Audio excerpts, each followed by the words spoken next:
Hi. So hello guys, మీ mister consistent YouTuber అయితే మళ్ళీ వెనక్కి వచ్చాడు. అంటే అది కొంచెం ఒంట్లో బాగాలేదనమాట. ఇక నుంచి అయితే వీడియోస్ ఖచ్చితంగా కన్సిస్టెంట్గా వచ్చేస్తాయి. నువ్వు నమ్మకం లేదు దొరా, ఏం అనుకో.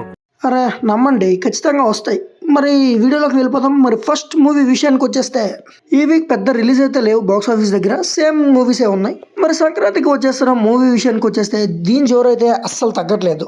ఫ్యామిలీస్ అయితే ఇప్పటికీ వెళ్తూనే ఉన్నారనమాట మూవీకి. ఇప్పుడు దాకా మూవీ అయితే 238 crore దగ్గర అయితే ఉంది. మూవీ అయితే గట్టి హోల్ చూపిస్తుంది. మిగిలిన రిలీజ్ అయిన మూవీస్ కన్నా ఈ మూవీకే అందరూ ప్రిఫర్ చేస్తున్నారనమాట. ఫిల్మ్ రన్ చూస్తుంటే 300 crore దాకా కూడా వెళ్ళే అవకాశాలు అయితే చాలా ఉన్నాయి. వీకెండ్కి అయితే మూవీ గట్టి పుల్నే చేస్తుంది అనమాట ఫ్యామిలీ ఆడియన్స్ని. మరి చూడాలి ఫైనల్ రన్లో ఎంత పెద్ద హిట్ అవుతుందో అని వెంకీ మామకి. మరి గేమ్ చేంజర్కి వచ్చిన లాసెస్ ఎంతవరకు పూడుస్తాయో దిల్ రాజు మామకి. మరి సెకండ్ ఫిలిం విషయానికి వచ్చేస్తే లేడీ టామ్ క్రూజ్ గారు తీసిన ఎమర్జెన్సీ అనమాట. ఫిలిం అయితే వాష్అవుట్ అయిపోయింది, రన్ అయితే ఆల్మోస్ట్ అయిపోయినట్టే. లాస్ట్ వీక్కి ఈ వీక్కి పెద్ద నెంబర్స్ కూడా యాడ్ అవ్వలేదన్నమాట ఫిలింకి. మరి ఫిలిం అయితే ఇప్పుడు దాకా 25 crore అయితే కలెక్ట్ చేసిందనమాట. ఫిలిం ప్రొడ్యూసర్స్కి అయితే భారీ హోల్ అనే చెప్పాలి. మరి నెక్స్ట్ ఫిలిం విషయానికి వచ్చేస్తే మదగజ రాజా అనమాట. ఎప్పుడో 12 years ముందు రిలీజ్ అవ్వాల్సిన ఈ ఫిలిం ఇప్పుడైతే రిలీజ్ అయ్యింది. బాక్స్ ఆఫీస్ దగ్గర 12 years ముందు ఫిలిం అయినా సరే బాగా పర్ఫామ్ చేసింది అనమాట. మరి ఈ ఫిలిం ఇప్పుడు దాకా 50 crore నెట్ అయితే టచ్ చేసింది. ఎప్పుడో 2014లో రావాల్సిన ఫిలిం ఇప్పుడు వచ్చి 50 crore నెట్ క్రాస్ చేసిందంటే మామూలు విషయం కాదని చెప్పాలి. అప్పుడులో 15 crores పెట్టారంట బడ్జెట్ ఈ ఫిలింకి.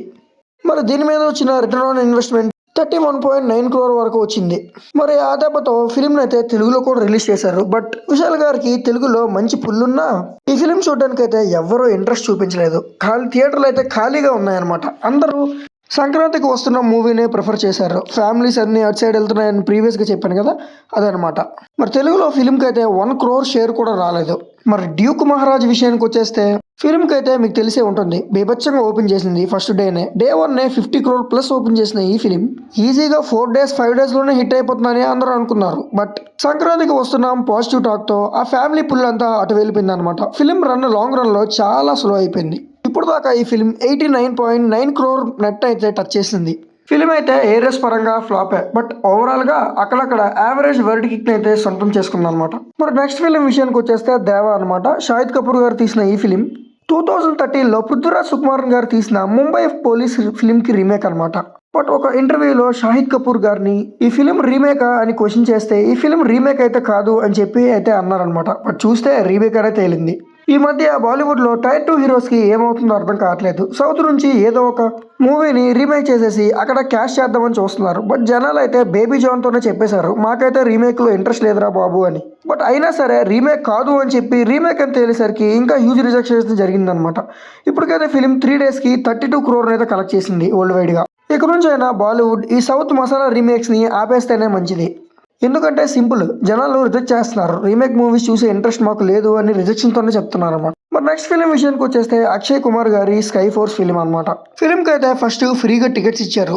నార్త్ బుక్ మై షోలో 60 rupees ఆఫర్ కూడా పెట్టారనమాట. తర్వాత ఫిలింకి అయితే మంచి పాజిటివ్ టాక్ అయితే వచ్చింది, మంచి రన్ సొంతం చేసుకుంది. మొన్న సాటర్డే కూడా మంచి హోల్డ్ని అయితే కనబరిచింది ఫిలిం. మొన్న స్త్రీ 2, ఇప్పుడు స్కై ఫోర్స్. మేళకు వాళ్ళకి మంచి బిజినెస్ డబ్బులే అనమాట. మరి ఫిలిం అయితే ఇప్పుడు దాకా 119 crore అయితే కలెక్ట్ చేసింది. మరి ఫైనల్ రన్లో 200 crore కూడా వెళ్ళొచ్చు అనమాట. అక్షయ్ కుమార్ గారికి ఇది మంచి కంబ్యాక్ అని చెప్పాలి. మరి ఈ 100 crore నెట్తో అక్షయ్ కుమార్ గారు టోటల్ 23 ఫిల్మ్స్ ఉన్నాయన్నమాట. 100 crore నెట్, అది షారుఖ్ ఖాన్ గారి కన్నా ఎక్కువ. ఈయన నాకు స్క్రిప్ట్ నచ్చితే ఏదైనా చేసేస్తాను అని అనకుండా మంచి స్క్రిప్ట్ని కానీ సెలెక్ట్ చేసుకుంటే చాలా పెద్ద హీరోయిన్ స్టార్ అయ్యి 1000 crores కూడా పుల్ చేసేవాళ్ళు అనమాట. అక్షయ్ కుమార్ గారికి ఉన్న ఫ్యామిలీ పుల్ అలాంటిది అనమాట. మరి అలాంటి పుల్ని రాంగ్ స్క్రిప్ట్ సెలెక్ట్ చేసుకొని మొత్తం పోగొట్టుకున్నారు. మరి ఇప్పుడైతే Tier 1 కాదా బ్రో అంటే Tier 1, బట్ ఇంకా ఫుల్ పొటెన్షియల్ ఉండింది. సో గైస్, మరి ఇవాల్టి ఈ వీడియోకి ఇంతే. రేపు హాట్ అప్డేట్స్తో మళ్ళీ కొత్త వీడియోలో కలుద్దాం. ఛానల్ని అయితే ఖచ్చితంగా సబ్స్క్రైబ్ చేయడం అయితే మర్చిపోవద్దు.